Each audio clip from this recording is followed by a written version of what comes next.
جہاں صبح کے وقت فاتح کا کام کیا کرتا تھا۔ شام میں وہ اپنے ابا کے اسٹور کو وقت دیا کرتا۔ آج جب وہ دفتر آیا اسے عجیب ہلچل سی محسوس ہو رہی تھی۔ معمول میں اس پبلیکیشن ہاؤس میں اس قسم کی ہلچل بہت کم دیکھنے کو ملتی ہے۔ یہاں کے لوگ پرسکون ماحول میں کام کرنا زیادہ پسند کرتے ہیں۔ بہت دنوں سے ایک کتاب کی چھپائی پر کام کیا جا رہا تھا۔ وہ کتاب کسی بہت ہی مشہور لکھاری کی تھی۔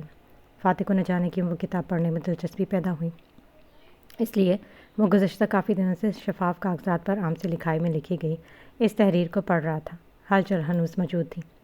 الیگزینڈر، اس نے باس کے کمرے میں کام کرنے والے خاص بندے کو آواز دے کر بلایا تھا۔ الیگزینڈر فاتح کی پکار پر فوری سے پیشتر اس کی جانب لپکا۔ وہ بھورے بالوں اور ہری آنکھوں والا ایک کم عمر امریکن تھا جو ہر کام بڑی ہی پھرتی سے کیا کرتا تھا۔ جی سر۔ الیگزینڈر کے لہجے میں فاتح کے لیے احترام تھا۔ یہ سب کیا ہو رہا ہے؟ اس نے ایک نظر ماحول پر ڈالتے پوچھا تو الیگزینڈر مسکراہٹ لبوں میں دبا کر رہ گیا۔ مجھ سے مسکراہٹ مت چھپاؤ ورنہ ایلی سے تمہارے افیئر کا بھانڈا پورے دفتر میں پھوڑ دوں گا۔ اسے خشمگین نظروں سے گھورتے ہوئے فاتح نے کہا تو الیگزینڈر بوکھلاہٹ سے گڑبڑا گیا۔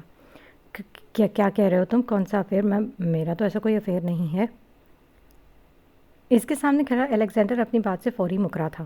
فاتح نے میز پر دھرا ہوا اپنا موبائل اٹھایا اور اسکرین کھول کر اس کے سامنے کی، جہاں وہ دفتر کی پچھلی طرف دیوار کے ساتھ ایلی کے بے حد نزدیک چہرہ کیے کھڑا تھا۔ اب بتاؤ گے یا یہ وائرل کر دوں میں؟ بھویں اچکا کر اس کی جانب دیکھتا وہ الیگزینڈر پال کی جان نکال گیا تھا۔ وہ ایم ڈی کی بیٹی آ رہی ہے، آج سے وہی یہ پبلیکیشن ہاؤس سنبھالے گی۔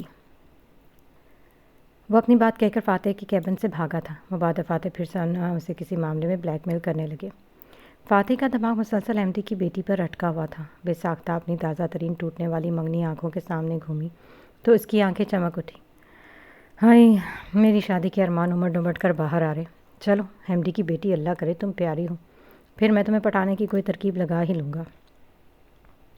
لیپ ٹاپ پر کھلی ہوئی فائل کو پرنٹنگ ڈپارٹمنٹ بھیجتے ہوئے اس نے خود سے کہا تھا۔ ہونٹوں پر شاطرانہ مسکراہٹ تھی جبکہ دل نئی شکار کی آمد پر بدیوں اچھل رہا تھا۔ اس سے پہلے کہ وہ مزید کچھ سوچتا، فاتح کے کیبن کے سامنے والی لفٹ کا دروازہ کھولا اور اندر سے ایک حسین دوشیزہ باہر آئی تھی۔ کم از کم فاتح کو تو وہ لڑکی کوئی دوشیزہ ہی لگی تھی۔ 5 فٹ 7 انچ کی وہ لڑکی سیاہ اسٹریٹ پینٹ پہنے ہوئے تھی جس کے اوپر وہ ہلکے کریم کلر کی مردانہ ڈریس شرٹ میں ملبوس تھی جسے اس نے طریقے سے سیاہ پینٹ میں سیٹ کیا ہوا تھا۔ کندھوں تک آتے سیاہ سلکی بالوں کو اونچی پونی میں باندھ رکھا تھا۔ کندمی چہرے پر متاثر کن خوبصورت نقوش تھے جن کو سلیقے سے کیے گئے میک اپ سے سنوارا گیا تھا۔ ہونٹوں پر گہرے براؤن رنگ کی لپسٹک تھی۔ سیاہ اونچی ہیڑی والے جوتوں میں اپنے پیروں کو قید کیے وہ کندھے پر کوٹ ڈالے کسی سے فون پر بات کرتی ہوئی فلور میں داخل ہوئی تھی۔ لہجے اور چال میں ایسا اعتماد چھلک رہا تھا کہ پوری پینوراما ٹاؤن کی یہ منزل اس لمحے صرف ایک ہی ہستی کے سحر میں گرفتار دکھائی دے رہی تھی، اور وہ ہستی کوئی اور نہیں بلکہ بخاری پبلیکیشنز کی بیٹی تھی، باریکہ بخاری تھی۔ فلور پر داخل ہوتے ہی اس نے فون بند کر کے ہاتھ میں تھاما اور ایک تائرانہ نگاہ پورے فلور پر ڈالی جہاں لاتعداد شیشے کے کیبن تھے جن کے پیچھے بیٹھے لوگ اپنے اپنے کام میں بری طرح مگن تھے۔ وہ ایک نظر ان پر ڈال کر اپنے دفتر میں چلی گئی جبکہ کافی دیر تک اس کی آمد کا سحر وہاں پر موجود لوگوں پر طاری رہا۔ دروازہ بند ہونے پر تمام احباب ہوش کی دنیا میں واپس آئے تھے۔ فاتح سر جھٹک کر کام میں لگ گیا مگر اسے اپنا مشن جلد از جلد شروع کرنا تھا۔ نیشنل ڈیلز کے لیے وہ آج جلدی گھر چلی گئی تھی ورنہ وہ اکثر نہ کرتے بھی تاخیر کا شکار ہو جاتی۔ نیوی بلو گھٹنوں تک آتی خوبصورت ڈریس میں اپنے گولڈن کرلی بال کھولے ہوئے نیلی آنکھوں پر حسب معمول مسکارا اور لائنرز لگائے ہونٹوں کو ہلکی پیچ لپسٹک سے رنگے وہ ہمیشہ کی طرح بے حد حسین لگ رہی تھی۔ وہ ایسی ہی تھی، ذرا سا بھی تیار ہوتی تو بے تحاشا غضب ڈھاتی۔ شولڈر پہ کندھے پر ڈالے وہ سب وے اسٹیشن پر پہنچی تھی جہاں سے ایک سب وے نیشنل ڈیلیز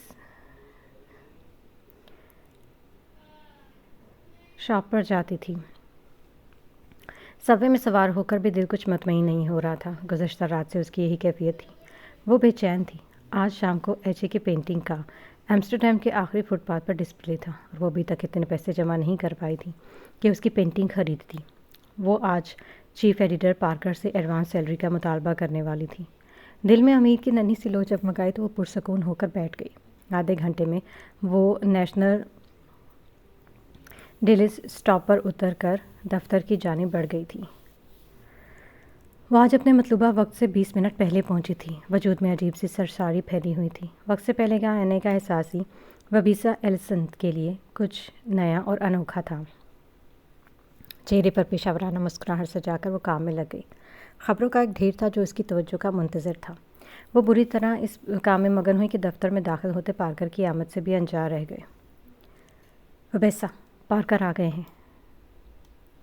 ساتھی ورکر کے بتانے پر وہ چونک گئی۔ عجیب حیرت تھی، پارکر اس کے سامنے آئے اور اسے پتہ ہی نہیں چلا۔ اپنے آگے پھیلے ہوئے کاغذات سمیٹ کر وہ پارکر کے دفتر میں پہنچی تھی۔ دروازے پر ہلکی سی دستک دیکھ کر اس نے اندر سے اجازت ملنے کا انتظار کیا۔ کچھ ہی دیر میں جب پارکر کی آواز میں اسے اندر آنے کی اجازت مل گئی تو وہ اپنا دل سنبھالتی ہوئی اندر داخل ہوئی۔ Hello mister Parker. اس نے چہرے پر رسمی مسکراہٹ سجا کر پارکر کے سامنے ہاتھ کیا تو پارکر نے ویسی ہی مسکراہٹ سے اس کا بڑا ہوا ہاتھ تھام لیا۔ آج تو آپ نے مجھے حیران کر دیا مس ایلسن، آج تو آپ مجھ سے پہلے بھی آئی ہوئی تھیں۔ گلے میں پہنی ہوئی اینک اور ناک پر چڑھاتے پارکر نے وبیسا کے دیر سے آنے پر اچھا خاصا طنز کیا تو وہ صبر کے گھونٹ بھر کر رہ گئی۔ اب سے جلدی آیا کروں گی مسٹر پارکر۔ اس کے سامنے والی کرسی پر ٹکتے اس نے تابعداری سے کہا تھا، مگر دل تو اس کا پارکر کو کھری کھری سنانے کو چاہ رہا تھا۔ مجھے آپ سے بات کرنی ہے۔ کچھ دیر لفظوں کے جوڑ توڑ کرنے کے بعد وہ پورا اعتماد انداز میں بولی۔ میں ہمتاً گوش ہوں مس ایلسن۔ ہاتھ تھوڑی طرح جما کر وہ مکمل طور پر اس کی جانب متوجہ تھے۔ وہ مجھے ایڈوانس سیلری کی ضرورت ہے۔ انگلیاں چٹخاتے وہ بمشکل اپنا مدعا بیان کر پائی تھی۔ پارکر اور اس کے درمیان کچھ دیر کے لیے مکمل خاموشی چھا گئی۔ کچھ دیر کے توقف کے بعد پارکر کی سنجیدہ آواز ابھری تھی۔ آپ ایڈوانس سیلری کا کیا کریں گی؟ پارکر کا لہجہ اس لمحے بے لچک تھا۔ وبیسا کی سمجھ میں نہیں آیا کہ پارکر کو ایڈوانس سیلری طلب کرنے کی کیا وجہ بتائے۔ مجھے کچھ خریدنا ہے، نگاہیں جھکائے اس نے کہا تو پارکر نے گہری سانس بھری۔ کیا خریدنا ہے؟ آپ کے سوال پر وبیسا کو جھرجھری آئی تھی۔ نہیں دینی تو سیدھا بول دے، اتنے سوال پوچھ پوچھ کر دماغ خراب کر رہا ہے۔ وہ یہ سب اگر پارکر کو کہہ دیتی نا تو یقیناً پارکر ایڈوانس سیلری دینے کی بجائے سیدھا اسے نیشنل ڈیل سے ہی فارغ کر دیتا۔ وہ میری موم آ رہی ہیں میرے پاس اٹلی سے، تو مجھے گھر کی کچھ اشیاء خریدنی ہیں۔ میں اس کی سطح پر ہاتھ جما کر غضب کے اعتماد سے جھوٹ بول رہی تھی۔ یہ لیں۔ گہرا ہنکارا بھر کر اس نے چیک کاٹ کر اس کی جانب بڑھایا تو اس نے شکریہ کہہ کر تھام لیا۔ چیک لے کر وہ پارکر کے کمرے سے باہر آ گئی۔ دل میں شکر ادا کیا کہ پارکر کے مزید سوالات سے بچ گئی، ورنہ آج بات کی تہہ تک پہنچنے میں وقت نہیں لگتا۔ وہ واپسی سے کام کی جانب متوجہ ہوئی تھی۔ اسے جلدی کام ختم کر کے یہاں سے نکلنا تھا۔ دوپہر کے وقت وہ دی برٹش اسکول ایمسٹرڈیم کے گیٹ کے سامنے کھڑا تھا۔ آف وائٹ سویٹ شرٹ کو بلو جینس کے ساتھ پہنے، آنکھوں پر بھوری گاگلز چڑھائے وہ گاڑی سے ٹیک لگائے کھڑا تھا۔ اینس کا منتظر تھا۔ اسکول کی چھٹی ہو چکی تھی۔ موسم آج کو عجیب سی اٹکیلیاں کر رہا تھا۔ کبھی دھوپ اپنے جوہر دکھاتی تو کبھی چاؤں اس دھوپ کو اپنے پروں سے ڈھانپ لیتی۔ اسکول کے گیٹ سے بچے باہر آ رہے تھے۔ ننھے بچے کندھوں پر بیگ ڈالے چھٹی کے وقت خاصے خوش نظر آ رہے تھے۔ وہ اشتیاق سے بچوں کو دیکھ رہا تھا۔ انہی بچوں میں اس کا بیٹا بھی شامل تھا۔ وہ تب چونکا جب اینس نے اس کی شرٹ کھینچی۔ Dad where are you lost? Dad آپ کہاں گم ہیں؟ اینس نے اپنی اصلی انداز میں کہا تو اس نے جھک کر اینس کو بیگ سمیت اپنی گود میں اٹھایا۔ کہیں نہیں لاسٹ تھا۔ میں آپ کو بتاؤں دن کیسا رہا میرے بیٹے کا؟ اس کا سرخ گلابی پھولا ہوا گال چومتے ہوئے ہبرو نے پوچھا تو اینس نے اس کے گلے میں باہیں ڈال دیں۔ It was a good day. یہ ایک اچھا دن تھا، ہنوز اسی پوزیشن میں اس نے کہا تو ہبرو نے گاڑی کا اگلا دروازہ کھول کر اسے بٹھا خود دوسری جانب سے ڈرائیونگ سیٹ سنبھال لی۔ میں آپ کو دادی کے پاس چھوڑا ہوں سیدھا۔ اہلم پھپھو بھی یونی سے آ گئی ہوں گی۔ ڈیڈ کو امپورٹنٹ کام سے جانا ہے، اب دادی اور پھپھو کو تنگ مت کرنا۔ گاڑی تیزی سے شفاف سڑک پر بھگاتے وہ اسے ہدایتیں دے رہا تھا، جو وہ جانتا تھا کہ اینس بمشکل ہی سن رہا ہے۔ اوکے نہیں کروں گا، پر میری ایک شرط ہے۔ آنکھوں میں شیطانی چمک لیے اس نے انگلی اٹھا کر کہا تو ہبرو نے دانت پیس کر اس کی جانب دیکھا۔ بولو کیا شرط ہے؟ گاڑی کی رفتار آہستہ کرتے ہوئے اس نے لٹھ مار انداز میں پوچھا تھا۔ اس کے بیٹے کو شرائط رکھنے کی بری عادت تھی، وہ جانتا تھا۔ یہ عادت اس نے اپنی ماں سے ورثے میں چرائی تھی۔ تابا بھی ہر بات ماننے پر یوں ہی شرائط رکھ کر ہبرو کو تنگ کیا کرتی تھی۔ فری ہو کر آپ مجھے ہارڈ ڈسک لے کر جائیں گے؟ بڑے آرام سے اس نے ہبرو کو غصہ دلایا۔ اتنا مت کھایا کرو بیٹا، تم موٹے ہو جاؤ گے۔ وہ دانت پیس کر گویا ہوا۔ مگر وہ اینس ہی کیا جو اس کی کسی بات کا اثر لے لے۔ نو پرابلم ڈیڈ، میں جم جوائن کر لوں گا۔ بڑے ہی آرام سے اس کی جانب سے حل پیش کیا گیا۔ وہ بچہ 6 سال کا کہیں سے بھی نہیں لگتا تھا۔ اس کا ذہن اور حاضر جوابی کسی بڑے زبردار بچے کی طرح چلتی تھی۔ لے جاؤں گا، مگر اگر پھپھو نے کمپلین کی تمہاری تو they'll will give you a punishment, got it? تو that will give you a punishment. اس کے دماغ پر انگلی بچاتے ہوئے اس نے کہا تو اینس اس بات میں سر ہلاتا ہوا سکون سے بیٹھ گیا۔ گاڑی بیسن پیڈ اسٹریٹ کی حدود میں داخل ہو چکی تھی۔ اینس کا بیگ تھام کر اس نے اسے گاڑی سے نیچے اتارا تھا اور پھر ہاتھ تھام کر وہ لفٹ کی جانب بڑھا۔ اسے مطلوبہ فلور پر پہنچ کر وہ دونوں باہر نکلے تھے۔ اپنے ساتھ موجود فاتح کے اپارٹمنٹ کی گھنٹی بجائی تو کچھ ہی دیر میں احلم نے دروازہ کھول دیا۔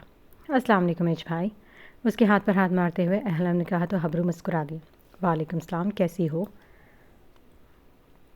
اس کے لہجے میں ہمیشہ والی شفقت پوشیدہ تھی جسے پاتے ہی احلم کے چہرے پر مسکراہٹ دوڑ گئی۔ میں بالکل ٹھیک ہوں، آپ اندر نہیں آئیں گے؟ اس کے ہاتھ سے اینس کا بیگ تھامتے ہوئے احلم نے اسے اندر آنے کے بارے میں پوچھا تو وہ سہولت سے انکار کر گیا۔ تم اس کا خیال رکھنا، آج میری پینٹنگز کا ڈسپلے ہے، مجھے تصویریں ایمسٹرڈیم کے آخری فٹ پاتھ تک پہنچانی ہیں۔ اس نے تفصیل بتاتے ہوئے اجازت چاہی تھی اور واپس لفٹ کی جانب بڑھا تھا جہاں سے اسے سیدھا اسٹوڈیو جانا تھا۔ آ جاؤ اینس، وہ کب سے لاؤنج میں کھڑی اس کے باہر نکلنے کا انتظار کر رہی تھی۔ اینس واش روم میں منہ دھونے کی غرض سے پچھلے 10 منٹ سے غائب تھا اور احلم لاؤنج میں کھڑی مسلسل اس کی حرکتوں پر پیچ و تاب کھا رہی تھی۔ بہت بھوک لگی ہے، پیٹ پر ہاتھ رکھے وہ واش روم سے باہر نکلا۔ احلم نے بس ایک نظر اس کی جانب دیکھا اور پھر کچن میں غائب ہوئی تھی۔ طاہرہ بیگم نماز پڑھنے جانے سے پہلے کھانا بنا کر گئی تھی۔ احلم کو اب اینس کے لیے کھانا نکالنا تھا۔ ایمسٹرڈیم پہ جب شام اپنے پر پھیلاتی تو منظر ہی الگ ہوتا۔ سورج غروب ہونے کو آتا تو آدھا آسمان نارنجی کر دیتا۔ نارنجی آسمان پر سفید بادل سرمئی معلوم ہوتے تھے جن کا درمیانی فاصلہ چھٹا ہوا ہوتا اور آسمان کا رنگ اپنا سایہ بادلوں کے اوپر کیے ان کے رنگ کو بھی اپنے رنگ میں رنگ لیتا۔ فٹ پاتھ پر وہ کل ملا کر 4 تصویریں تھیں جو درختوں کے ساتھ لٹکائی گئی تھیں۔ ایمسٹرڈیم کے لوگوں کے لیے یہی تو عجیب بات تھی کہ ایک ایسا مصور جس کے کام کے لوگ اتنے دیوانے ہیں، جس کی 4 تصویریں بھی ہوں تو انہیں خریدنے کے لیے 400 لوگوں کی قطار لگتی ہے، وہ اتنی مفلسی کیوں دکھاتا ہے؟ وہ اپنی زیادہ ساری تصویروں کی نمائش کسی آرٹ گیلری میں کیوں نہیں کرتا؟ یہ سارے وہ سوال تھے جو لوگوں کے دلوں میں ابھر کر دم توڑ جاتے، کیونکہ یہ مصور ہی ناقابل تشخیص تھا، وہ ناقابل حل تھا، ایک ایسا معمہ جو کبھی سلجھ نہ پائے۔ سب سے پہلے وہ خاموش اداس جوڑے والی تصویر لگی، اس کے بعد پہاڑوں کے درمیان سے بہتی ہوئی سترنگی جھیل جس کی شفاف سطح پر اپنا عکس دیکھنے کے لیے قطار کی صورت میں لوگ کھڑے تھے۔ تصویر میں سترنگی رنگوں والی جھیل کے دونوں جانب پانی میں لوگوں کے عکس دکھائی دے رہے تھے جو کہ قدرتی سترنگی جھیل کے رنگ کے باعث سترنگی ہی تھی۔ تیسری تصویر میں ایک گمنام جزیرہ تھا جہاں موجود ریتیلے میدان پر ننگے پاؤں سفید فرشی لباس میں لمبے سیاہ بالوں والی لڑکی کھڑی تھی جس کی پشت ہی واضح تھی، چہرے کی ایک جانب دکھائی دے رہی تھی، اور آخری تصویر اندھیرے میں چمکتے ہوئے اس ننھے جگنوں کی تھی جس کے پیچھے 2 بچے بھاگتے ہوئے نظر آ رہے تھے۔ ان کی آنکھوں کو سنہری چمک سے خاص واضح کیا گیا تھا۔ چاروں شاہکار اپنے آپ میں ایک مکمل منظر رکھتے تھے، ہر تصویر اپنے ہونے کی کہانی اپنی زبانی بیان کر رہی تھی۔ لوگ دھیرے دھیرے ان 4 تصویروں کی نمائش دیکھنے آ رہے تھے۔ نیشنل ڈیلز سے نکلتے ہوئے اس نے اسٹیسی کو فون ملا کر ساتھ آنے کو کہا۔ پارکر کا دیا گیا ایڈوانس چیک اس کے شولڈر بیگ میں موجود تھا۔ وہ سرشار تھی کیونکہ اس کے فلیٹ میں اس مصور کی ایک اور تصویر کا اضافہ ہونے والا تھا۔ وہ ایمسٹرڈیم کے آخری فٹ پاتھ پر پہنچ کر دنگ رہ گئی۔ وہاں آج معمول سے زیادہ رش تھا۔ وبیسا کا دل یک بار کی تیز دھڑکا۔ اسے یوں محسوس ہوا جیسے وہ کسی امتحانی مرکز میں کھڑی ہو جہاں اس کے نمبر کٹ جانے کا خطرہ مسلسل کسی تلوار کی طرح اس کے سر پر منڈلا رہا ہو۔ اس نے گہری سانس بھری تھی۔ گاڈ، وہ جھیل والی پینٹنگ دلوا دو نا۔ ہاتھوں کو ایک دوسرے کے درمیان باہم پھنسا کر اس نے آنکھیں بند کر کے چہرہ ان پر ٹکاتے ہوئے دل میں دعا مانگی تھی۔ اگر کوئی اس کی کیفیت سمجھ لگتا تو یقیناً ایک پاگل تصور کرتا جو محض ایک تصویر کے لیے اتنی جدوجہد کر رہی تھی۔ بولی شروع ہوئی تو اس کی زبان کی حرکت میں بھی تیزی آ گئی۔ سب سے پہلی تصویر اسے نہیں خریدنی تھی، بے شک ہر تصویر ایک سے بڑھ کر ایک تھی، مگر وبیسا ایلسن کا دل ہر بار اس کی تصویروں میں سے کسی ایک پر ہی اٹکتا تھا جیسے آج یہاں پر پہنچ کر اس کی سترنگی جھیل والی تصویر پر وہ ٹھہر گئی تھی۔ آنکھوں کی چمک بڑی تو اس نے لاشعوری طور پر ہاتھ پاؤں پھنسا کر دعائیں کرنا شروع کر دی۔ اسٹیسی بس اسے حیرت سے دیکھ رہی تھی۔ یہ لڑکی اس کی گمنام دیوان کی حقیقی طور پر اسٹیسی کی سمجھ سے بالا تر تھی۔ جو تصویر تمہیں پسند آئی اس کی باری آنے والی ہے، اسٹیسی نے اس کے کان کے قریب ہو کر کہا۔ تو وہ بیسا نے آنکھیں کھول کر ایک بار پھر سامنے دیکھا، جہاں پر اداس جوڑے والی تصویر پر سولڈ کا ٹیگ چسپاں ہو چکا تھا۔ 50 یورو، اس کے پیچھے سے آواز ابھری تو اس نے بے ساختہ پیچھے مڑ کر دیکھا۔ 55 یورو، ایک اور آواز اس کے قریب سے ابھری تو اسے لگا تصویر اس کی دسترس سے دور جا چکی ہو۔ 55 یورو 1، 55 یورو 2۔ اس سے پہلے کہ اس کے سامنے کھڑا ہوا آدمی اس کی من پسند تصویر پر سولڈ کا ٹیگ چسپاں کرتا، وہ جلدی سے ہوش میں آ کر بولی، 60 یورو۔ اس کی آواز پر اجتماع میں خاموشی چھا گئی تھی۔ کسی بھی ذی نفس کی آواز نہیں آئی تھی۔ سامنے کھڑے نمائشی شخص نے خاموش نگاہ مجمع پر ڈالی۔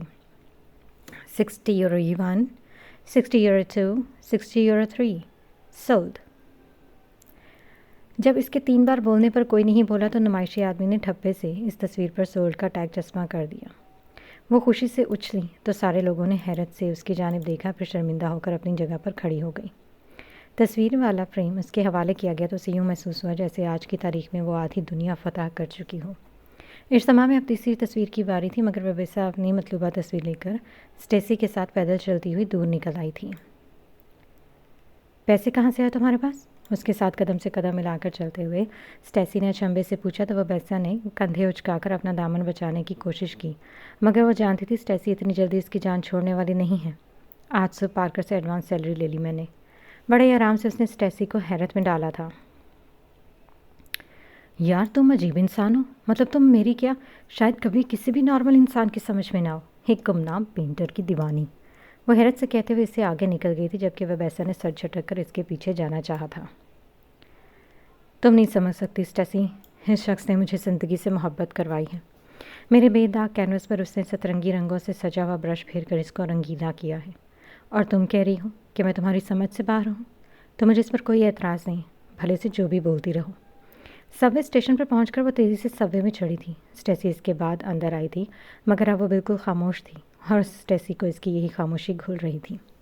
سب وے تیزی سے چلنا شروع ہوئی تو اس نے ایک نظر اسٹیسی کے چہرے پر ڈالی، مگر وہ انجان تھی کہ کچھ فاصلے پر بیٹھا وہ شخص سیاہ ہیٹ اور سیاہ گلاسز میں مبوس کتنی حیرت اور محویت سے اس کا چہرہ تک رہا تھا۔ کچھ تو تھا جس نے وبیسا کے چہرے پر دیکھنے کے بعد اس شخص کو کھٹکنے پر مجبور کر دیا تھا۔